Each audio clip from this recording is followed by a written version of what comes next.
سب باپ ہی اچھے ہوتے ہیں. ہر بچے سے پوچھیں والد کیسا ہے, وہ کہے گا جی والد کمال کی شخصیت ہے. ڈاکٹر صاحب باحیثیت والد آپ نے کیسا پایا ان کو؟ اچھا, اس میں نا تھوڑا سا آپ کو بتانا چاہوں گا کہ میں سب سے چھوٹا, اور سب سے چھوٹا ہونے کے لحاظ سے وہ ابن انشا نے کہا تھا نا کہ عموماً آخری بچہ جو ہے وہ لاڈ پیار سے بگڑ جاتا ہے, تو بہتر کہ آخری بچہ ہونا ہی نہیں چاہیے. خیر بہرحال میں سب سے چھوٹا تھا, تو ڈاکٹر صاحب کا جسے کہیں کہ وہ جو تربیت کا جو ایک تھوڑا تھا جو ان کی شخصیت کے مطابق ہے, وہ اس کا حصہ ذرا میں جب تھا تو ذرا شفقت میں بدل گیا تھا. اب بھی شروع میں اپنے جو ہمارے میرے بڑے بہن بھائی ہیں ان کے ساتھ تھوڑے ذرا زیادہ اس لحاظ سے تھے کہ وہ پوری نظر رکھتے تھے, لیکن اس کے بعد جب ان کے کام بڑھ گیا تو پھر وہ ظاہری بات درس و تدریس پورے ملک سے باہر بھی, تو اس طرح کا ٹائم تو نہیں ملا. لیکن بہرحال ڈاکٹر صاحب کے ساتھ سب سے زیادہ لمبا عرصہ رہنے کا موقع مجھے ہی ملا بیٹوں میں, کیونکہ جن کی شادیاں ہوتی گئیں تو وہ الگ ہوتے رہے.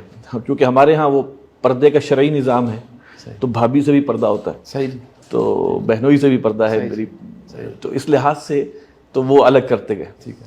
باقی ڈاکٹر صاحب نے, چونکہ میں نے ان کو اپنی شعوری زندگی میں کبھی دنیا کماتے ہوئے نہیں دیکھا. اللہ صحیح جی. کبھی ان کو کسی حوالے سے اس طرح کے کوئی کاروبار یا فلاں کبھی بھی نہیں دیکھا.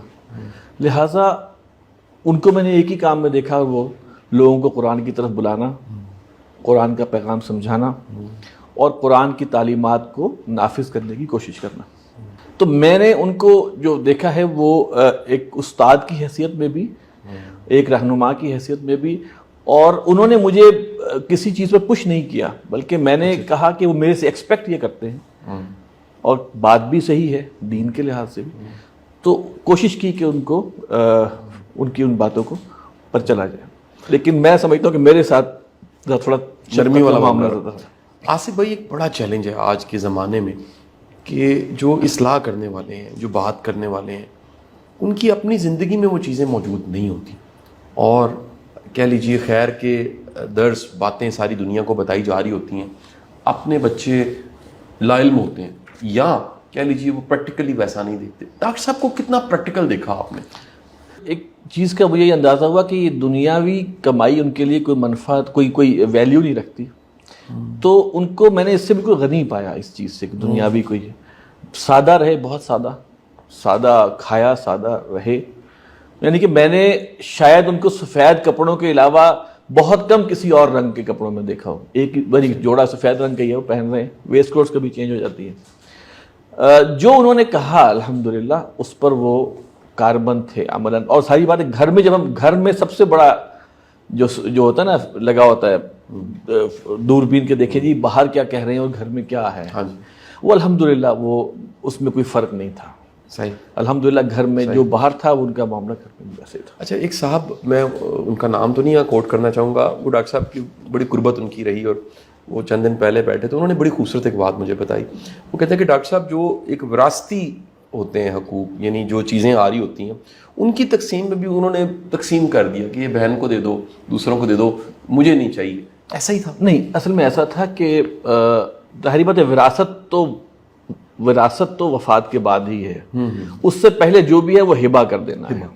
اچھا, ہبہ کا معاملہ یہ ہے کہ انہوں نے یقیناً اس ایک کچھ ایریا جو شروع میں جو ہمارا گھر تھا ایک اسلام پورہ میں, اس کو بیچا, اس میں سے کچھ جو حصہ بیٹیوں کا تھا وہ ایک ہمارے چچا کی کمپنی تھی اس میں لگایا, اور بیٹوں کے لے کر تو ایک ماڈل ٹاؤن میں اس وقت زمین سستی ہوا کرتی, 76, 77, 78 میں تو آپ کو پتہ, تو اس وقت لے کے وہاں پر 4 کوارٹر نما گھر ایک اس میں بنا دیا, تو بیٹوں کو وہ دے دیا تھا وہ.